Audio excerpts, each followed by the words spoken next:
Salut à tous, c'est Eddie. Alors aujourd'hui, j'ai la joie de vous retrouver pour un tutoriel ON1 Photoro 2020. Alors vous êtes prêts? C'est parti. Alors, je vous ai sélectionné une petite photo ici des Cornouailles avec des dunes, comme vous pouvez le constater ici, et un petit nuage rosé qui était assez sympa, avec des petits dégradés, comme vous voyez dans le ciel ici, hein, du bleu et du rosé.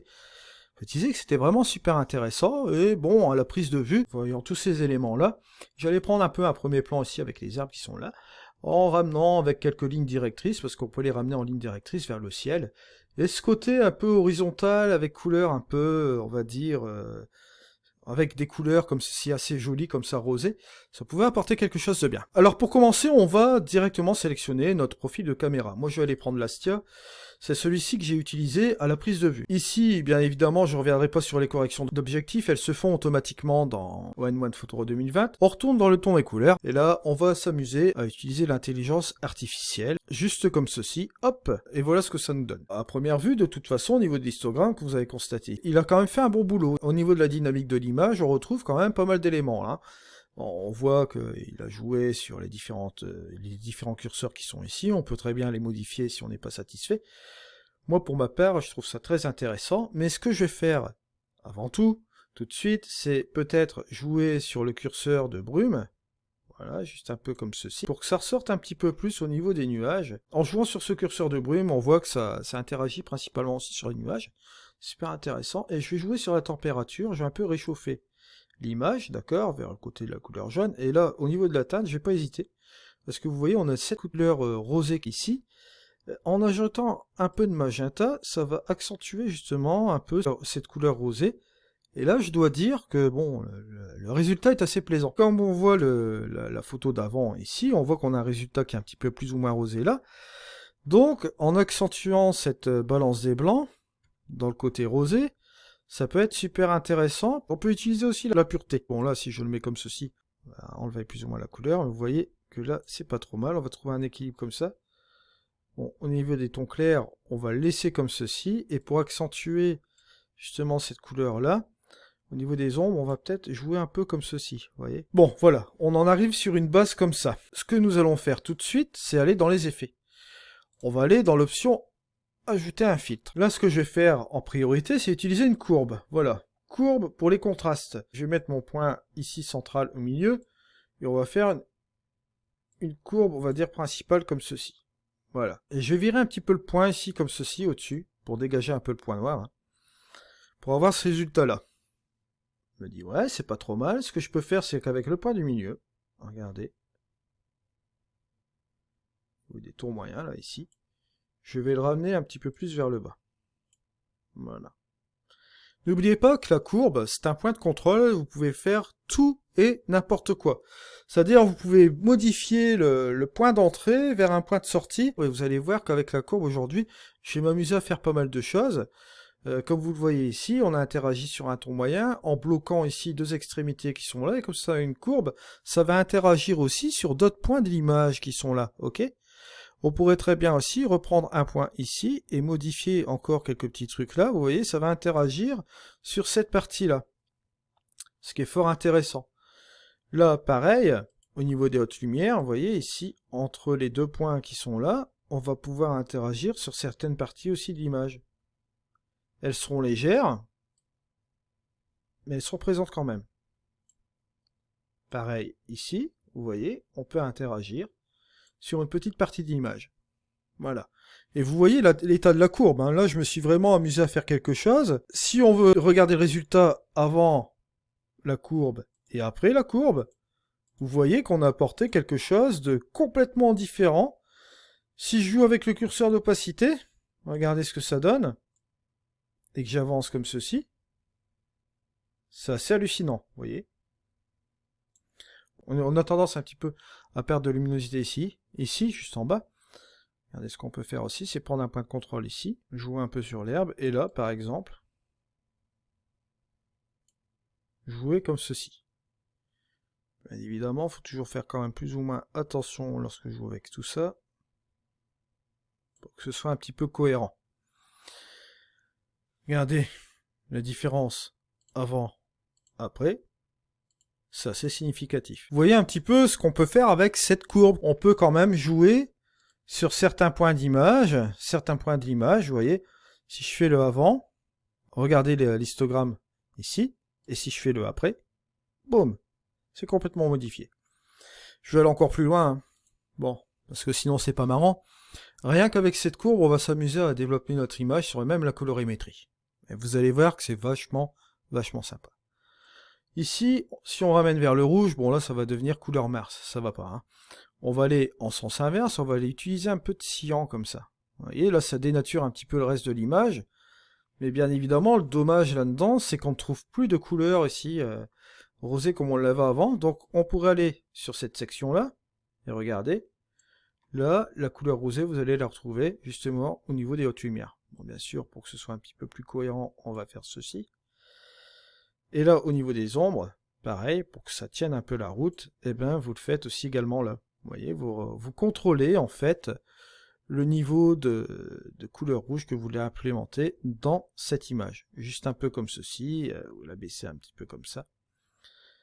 Faut agir vraiment avec délicatesse avec tous ces curseurs. On parlera pas de luminosité aujourd'hui, on va pas interagir sur des masques de luminosité aujourd'hui, puisque la courbe nous permet en fait de jouer avec des zones. Ce que vous allez faire, c'est que bon, vous allez jouer sur un point d'entrée, et vous allez modifier son point de sortie aussi également.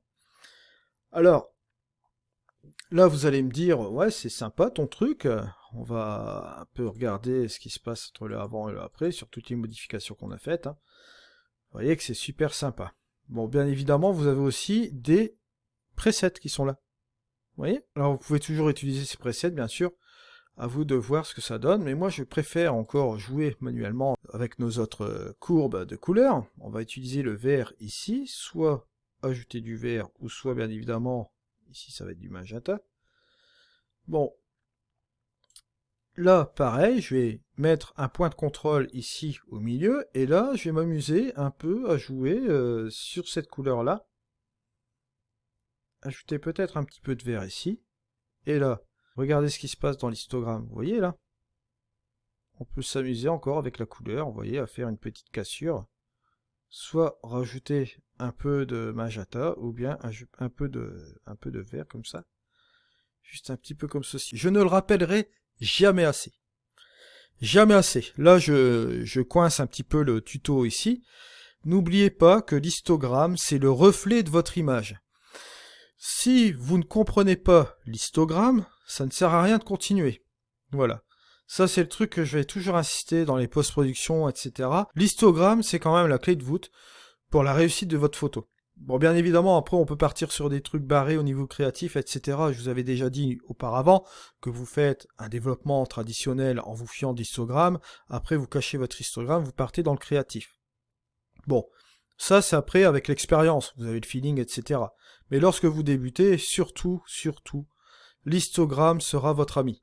Ça, gardez cela à l'esprit. Même après, de toute façon, par la suite, quand vous serez plus ou moins avancé, vous garderez quand même cet histogramme-là pour avoir un point de contrôle. Bon, bien évidemment, si vous voulez vraiment jouer dans le système créatif, que vous êtes conscient qu'en allant directement dans l'histogramme-là pour faire un effet de high key, c'est un effet voulu, ok, ça va. Si vous voulez contraster à fond l'image et partir vers la gauche, ok, c'est parfait aussi. Mais lorsque c'est un effet non voulu, bien évidemment, faut pas partir sur un facteur chance, parce que là, ça ne marchera pas. Alors là, on va pas bouger sur le reste de la courbe verte ici, et on va partir sur le bleu. Bon, bleu, forcément, ce sera soit j'ajoute du bleu, ou soit du jaune, ok? Là, point de contrôle sur le bleu, et on va s'amuser un peu à jouer. Moi, je pense que là, au lieu d'amener du bleu, ce serait bien d'amener un petit peu de jaune comme ceci. Et là, à l'inverse, au côté des ombres, on va ramener un petit peu plus de lumière bleue. Bon, peut-être un petit peu situé plus par là, ok? On va un peu bleuter l'image comme ça. Bon, si je regarde le travail général que j'ai fait sur ma courbe, regardez la différence avant et après.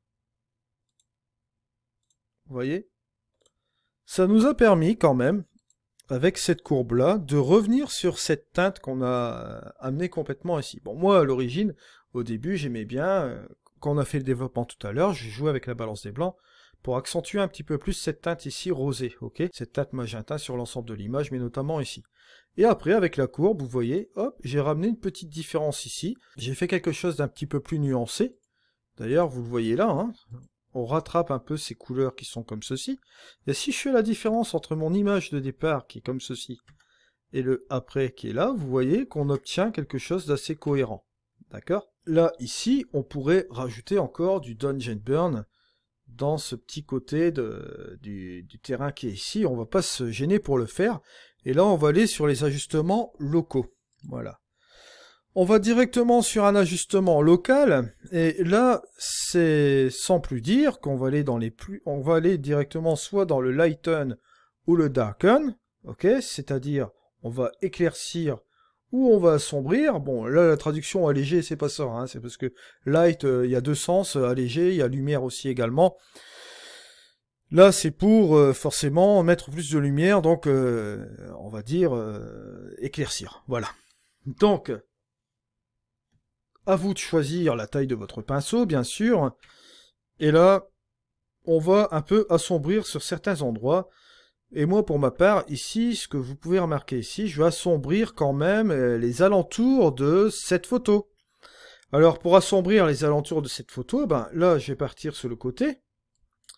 Mais là, vous le remarquerez tout de suite, c'est que là, je suis en opacité à 100, d'accord?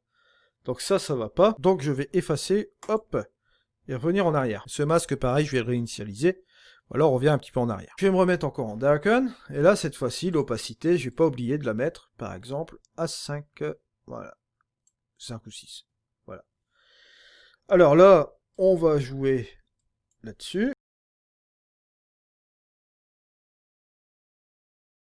Voilà, un peu comme ça. On peut regarder l'ajustement, ce que ça donne avant-après. Hop, avant, après. Vous voyez, c'est léger. Hein. On va refaire de même. Ajouter un ajustement. Et là, cette fois-ci, on va éclaircir. Ok? Toujours en opacité en 6. Ok? Et là, on va s'amuser un petit peu à éclaircir certaines zones. Bon. Voilà, juste comme ça. Si je fais la petite différence avant, après. Vous voyez, c'est pas trop mal. Donc, petit développement assez rapide, bien sûr. Bon, là, le premier plan, pour ma part, si je regarde l'image ici, par rapport au départ, on avait ce résultat-là, et on a ça. J'aurais envie un petit peu de le déboucher un peu plus. Bon, alors là, ce que je vais faire, je vais ajouter encore un ajustement local, juste comme ceci. Là, je vais un petit peu rajouter un peu d'exposition, juste comme ça.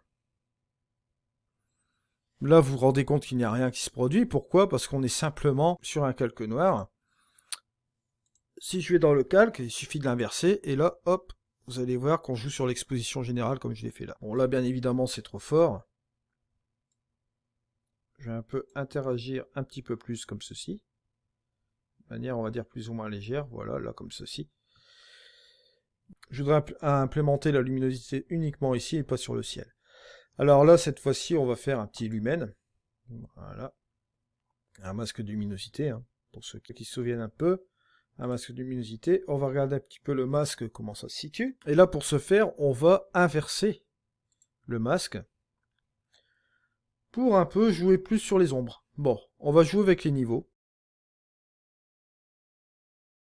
Je vais enlever l'affichage. Je vois ce que ça donne. Et là, forcément, cette partie-là, elle est déjà assez lumineuse. Je vais jouer avec cette opacité pour justement, allez, booster un peu les lumières qui sont ici. D'accord? Et là, voilà où est-ce qu'on en arrive un petit peu ici. Si vous faites la différence entre le avant et le après, vous voyez l'intérêt là-dessus, c'est qu'on a un peu éclairci cette partie-là, et non pas le centre. Voilà. Je vois ici notamment une petite tache de capteur que je vais tout de suite effacer. Là, on va utiliser la petite gomme. Et je vais effacer ça tout de suite. Voilà qui est fait. Ce que je peux faire aussi un peu pour terminer l'ensemble, c'est jouer avec cette couleur bleue. Et là, on va aller dans les effets. On va ajouter un filtre. Vous allez aller directement dans l'outil réglage de la couleur. Voilà. Et là, on va les sélectionner directement. Bon, le bleu, bah, forcément, il dit toujours, vous avez un preset Sky qui est ici. Bon. Ça nous fait ce résultat-là. D'accord? c'est un des presets, hein, bien sûr, ça nous accentue les bleus. Bon, bien évidemment, moi, c'est pas mon objectif ici. Moi, je voudrais un peu désaturer le bleu. La luminosité, bon, bah là, c'est plutôt la réduire comme ceci, pour bien faire ressortir toujours cette partie-là. Au niveau de la teinte, bon, c'est à moi de sélectionner un peu ce que je veux. Au niveau de la teinte, je vais pas vraiment la modifier. Donc ici, on va avoir un petit côté naturel, en désaturant quand même un peu les bleus, regardez, hop, avant, après. Ça fait une couleur qui est plus ou moins naturelle. Je vous remercie de m'avoir suivi, on se retrouve pour un prochain tuto, une prochaine vidéo. C'était Eddy, allez, au revoir.